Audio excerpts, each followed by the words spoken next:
Velkommen to the Norwegian Academy of Science and Letters. We're in the western part of Oslo, not far from the Royal Palace. Today, the Academy will announce the winner of the Abel Prize 2018.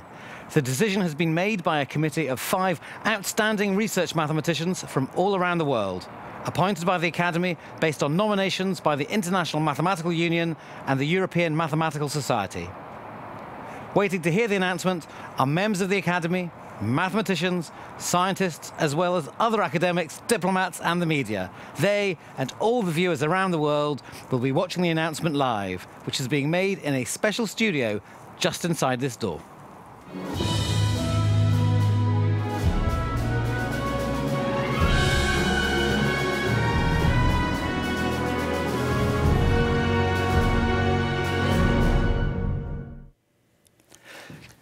The Abel Prize is named after the Norwegian mathematician Niels Henrik Abel. He died aged 26 in 1829 and is still considered one of the greatest mathematicians of all time. In 2002, on the 200th anniversary of his birth, the Norwegian government established the Abel Prize for outstanding work in the mathematical sciences. I have the great honor of introducing the president of the Norwegian Academy of Science and Letters to make this year's announcement. Mr. President, Ole Sejersted.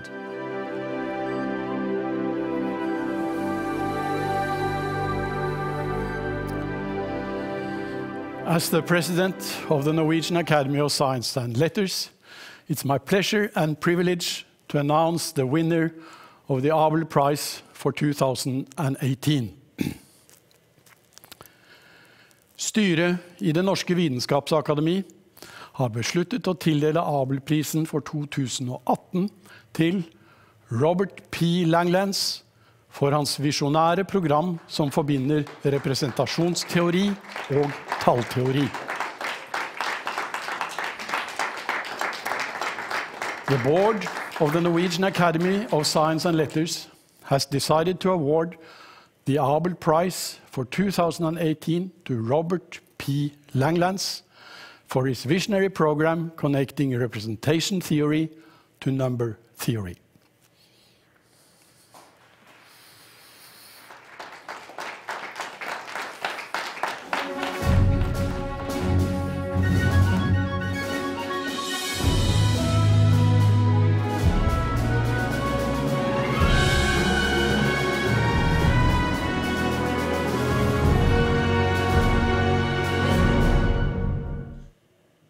And now, the chair of the Abel Prize Committee, young Rognes.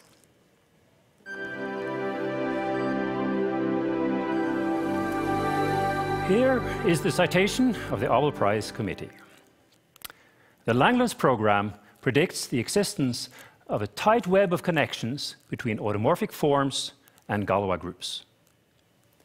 The great achievement of algebraic number theory in the first third of the 20th century was class field theory. This theory is a vast generalization of Gauss's law of quadratic reciprocity. It provides an array of powerful tools for studying problems governed by abelian Galois groups. The non-abelian case turns out to be substantially deeper. Langlands, in a famous letter to André Weil in 1967, outlined a far-reaching program that revolutionized the understanding of this problem. Langlands' recognition that one should relate representations of Galois groups to automorphic forms involves an unexpected and fundamental insight now called Langlands functoriality. The key tenet of Langlands functoriality is that automorphic representations of a reductive group should be related via L functions to Galois representations in a dual group. Jacquet and Langlands were able to establish a first case of functoriality for GL2 using the Selberg trace formula. Langlands' work on base change for GL2 proved further cases of functoriality, which played a role in Wiles's proof of important cases of the Shimura-Taniyama-Wei conjecture. The group GL2 is the simplest example of a non-abelian reductive group. To proceed to the general case, Langlands saw the need for a stable trace formula, now established by Arthur. and together with Ingaux's proof of the so-called fundamental lemma, conjectured by Langlands, this has led to the endoscopic classification of automorphic representations of classical groups in terms of those of general linear groups. Functoriality dramatically unifies a number of important results, including the modularity of elliptic curves and the proof of the Sato-Tate conjecture. It also lends weight to many outstanding conjectures, such as the Ramanujan-Peterson and Selberg conjectures and the Hasse-Weil conjecture for zeta functions. Functoriality for reductive groups over number fields remains out of reach, but great progress has been achieved by the work of many experts, including the Fields medalists Drinfeld, Laforgue, and Ngo, all inspired by the guiding light of the Langlands program. New facets of the theory have evolved, such as the Langlands conjectures over local fields and function fields and the geometric Langlands program. And Langlands' ideas have elevated automorphic representations to a profound role in other areas of mathematics, far beyond the wildest dreams of early pioneers such as Weil and Harishchandra.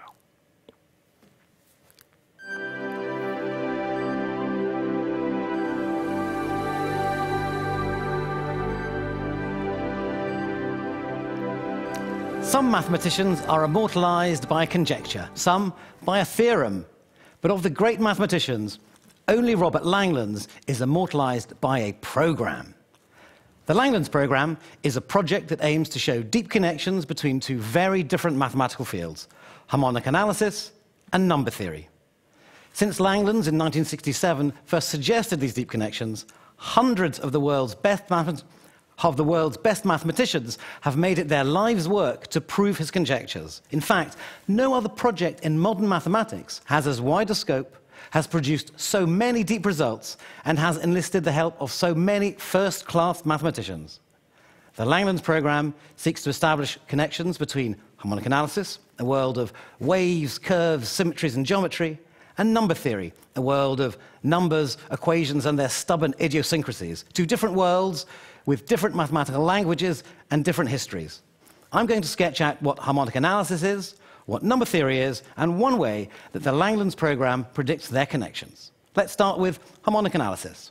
It can be thought of in very approximate and general terms as the study of periodic waves.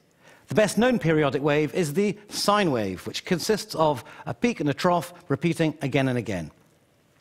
The sine wave is the most basic type of periodic wave, and by adding sine waves together, we can construct all other periodic waves. This Wrigley wave, for example, is the sound wave made by a flute playing the note A. And these are the sine waves that, when added together, make that sound wave of the flute playing the A. Each of these sine waves are called the harmonics of the A, which is why the field of study of periodic waves is called harmonic analysis. Within the field of harmonic analysis is a mathematical concept called an automorphic form. Automorphic forms are a generalization of the idea of periodic waves expressed using a more geometrical language, one which investigates the properties of shapes like this one. In very general terms, the periodic wave is the same in each of the shaded areas, as illustrated here, and in this universe, automorphic forms play the role of the sine wave, the building blocks of the more complicated wave. Robert Langlands' early work on automorphic forms was the beginning of what would become the Langlands program. Okay, that's harmonic analysis. Now to number theory, the field to which the Langlands program predicts that harmonic analysis has unexpected connections. Number theory is the study of numbers, even numbers, square numbers, prime numbers. And one important topic within number theory is how to solve polynomial equations. That's equations where the exponents are positive whole numbers. Essentially, these are the equations that we are introduced to at school. Like this one, x squared plus x plus 1 equals 0. Now, what are the solutions to this equation? I'll save you the trouble. The solutions are minus a half plus the square root of minus 3 over 2, and minus a half minus the square root of minus 3 over 2. They look similar. The first part in both cases is minus a half, and the second is either plus or minus the square root of minus 3 over 2. In other words, they display a symmetry. You just flip the sign from plus to minus, or from minus to plus, to get from one to the other. In the early 19th century, the French mathematician Évariste Galois studied the symmetries between solutions of polynomial equations, and the table of these symmetrical relations is now called a Galois group. And it's the Galois group, which is the area of number theory that is mentioned in the citation for Robert Langlands' 2018 Abel Prize. Let's look at the citation again.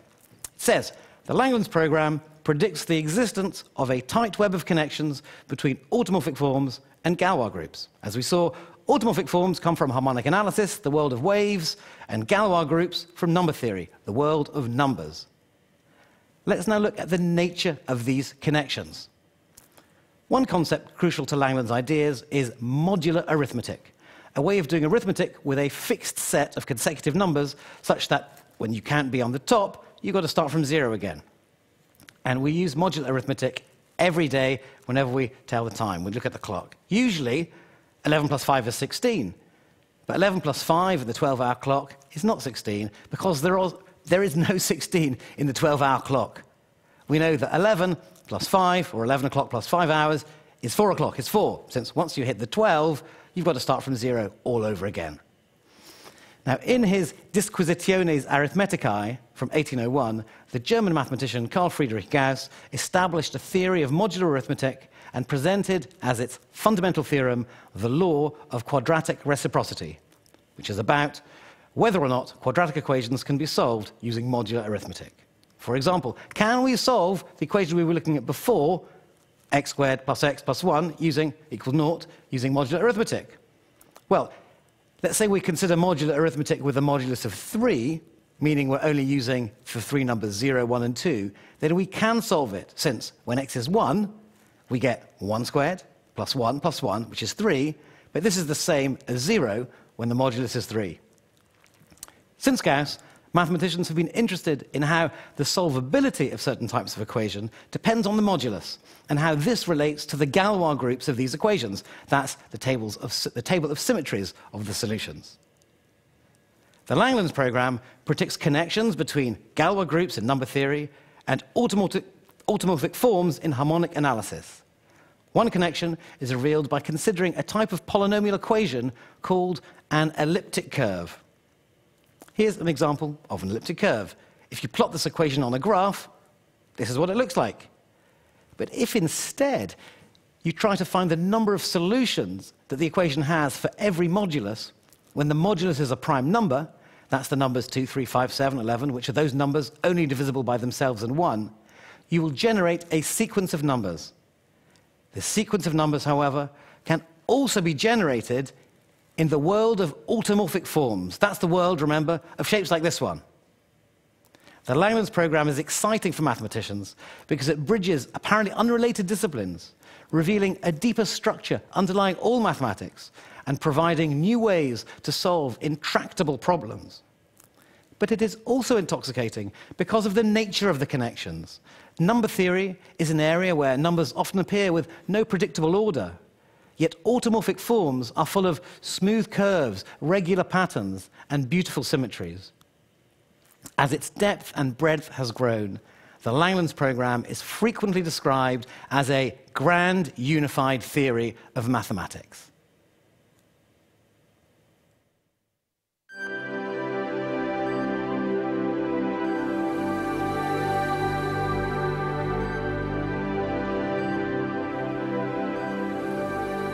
I now have Professor Robert Langlands on the line from Princeton, New Jersey. Firstly, Professor Langlands, congratulations from everyone here at the Norwegian Academy and from the mathematical community around the world.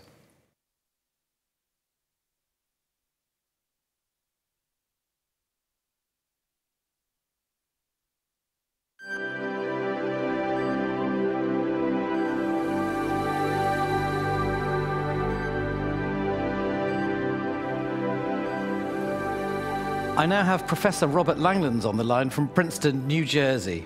Firstly, Professor Langlands, congratulations from everyone here at the Norwegian Academy and from the mathematical community around the world.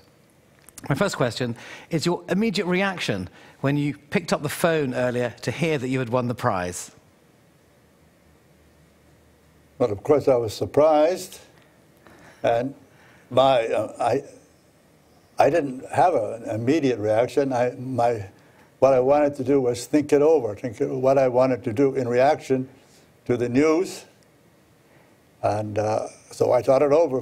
I asked the person who had called me if I could hang up for about half an hour and think it over. I hung up. He said yes. I hung up. I talked to my wife, who was still in bed, and thought about it for a bit, and then called back.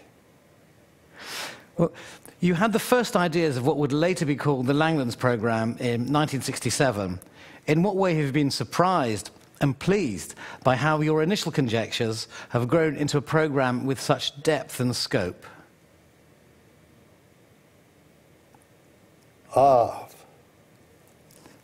That's a difficult question, whether I've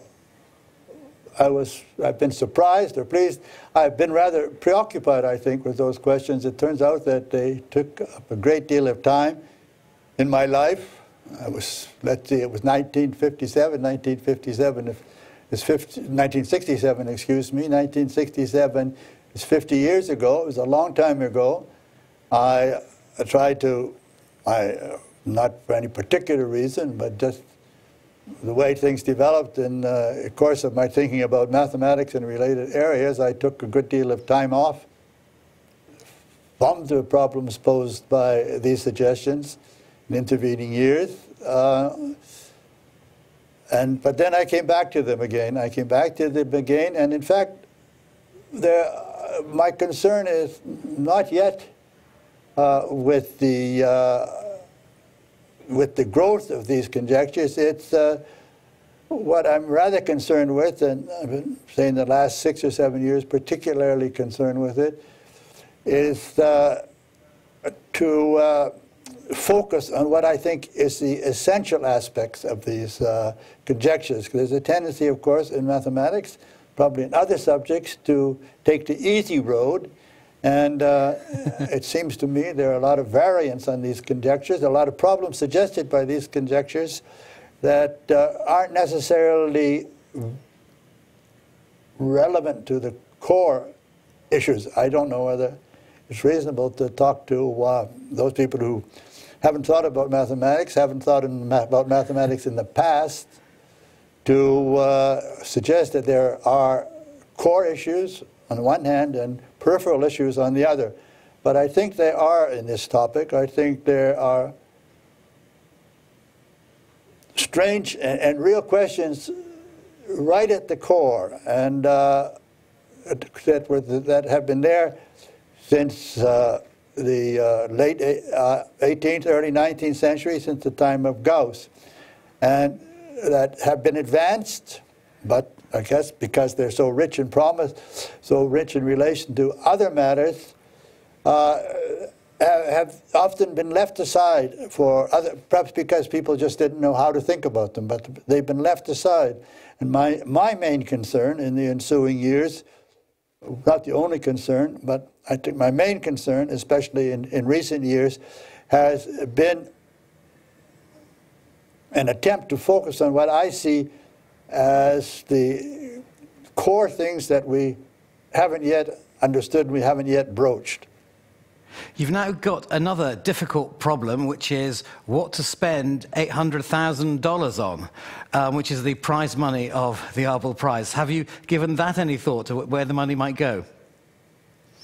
Yes, I could be more specific if you wanted, but already, of course, I support in modest way various institutions and various groups in the world that, in my view, are in some way or other useful to the world and respond to its real needs. And $800,000 will help. Well, that's great. I'm sure the recipients are going to be very happy. Thank you very much, Professor Langlands, and once again, congratulations from all of us here. Now, a final word from the President of the Academy, Uli Sejersted.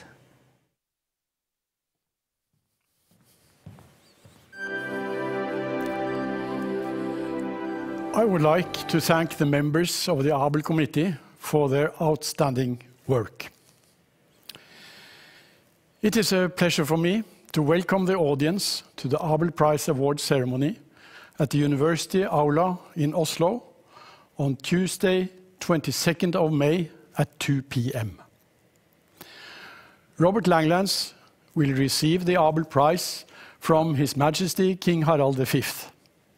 Following the ceremony, there will be a reception at the Norske Teater, where the laureate will be interviewed in front of a live audience. Registration will soon be available on our website. You are most welcome to join the celebration for Robert Langlands.